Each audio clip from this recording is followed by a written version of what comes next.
Chapter 13. You will notice this book has no 13th chapter. As you probably already know, 13 is a very unlucky number. While I don't believe in luck, I do believe in magic, and as I have mentioned before, magic comes in all shapes and sizes.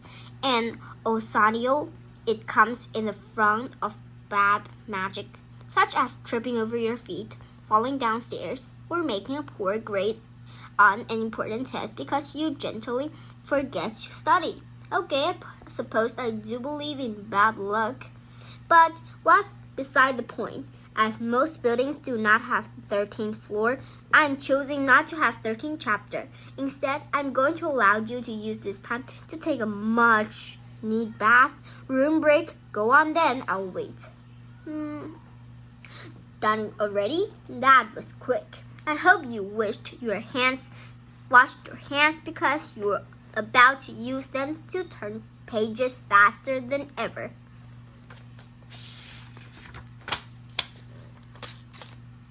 Chapter 14.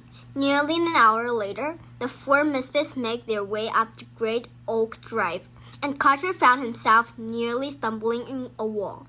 The sides of the Canstone Road were adorned with sculptures, fountains, and sharp shapes like zoo animals. It was another warm and sunny day. As he stepped beneath a leafy green giraffe, he said, I've never been anywhere like this. In the daylight, the cluster of buildings at the top of the hill gleamed white. At the center of all them stood an ample three-story lodge. Each floor was marked by 13 expensive windows. Lila mentioned that this was the building where most of the guests stayed. It was all grables and struts and green and white stripes of awnings. Half a dozen chimneys rose from the jagged roof, and in the middle of them all sat a small cobra, a simple wither vane perched on top, swaying in the soft breeze. The road led up the slope to the covered turnaround with a grand entryway directly in its middle. Beyond the wide front doors were hidden as a misfit restaurants and an even bigger theater. The other buildings were smaller. White signal with black letters were posted on the wall just outside their front doors. Athletic rooms, dance studio, climbing course, reading room, prose course, tea room, menstrual spa, juice bar, and many more. All were connected by labyrinthine stone path stretches of which were covered by Bristol canopies, dark slate overland, and the bleak and gables of granite roof lines and green shutters assisted every window. The Grand Oak Resort was magically.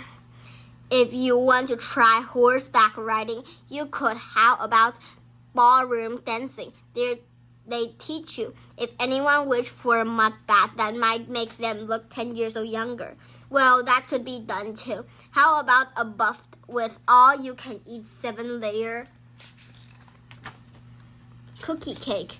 They had it for breakfast, but many agreed the best part was the show on the stage in the main building each night after dinner.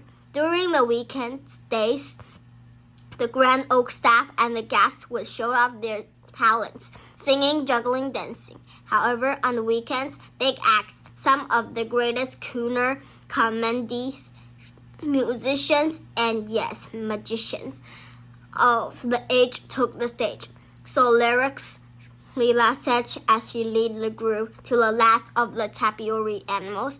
Since Popa cooks here, I get to come to hang out in the kitchen sometimes, so I know this place like the back of my hand. After hours, I find empty rooms to practice my escape in. This is even a whole wing that's been abandoned and created maze around back near the windows where people are constantly getting lost and needed to be rescued.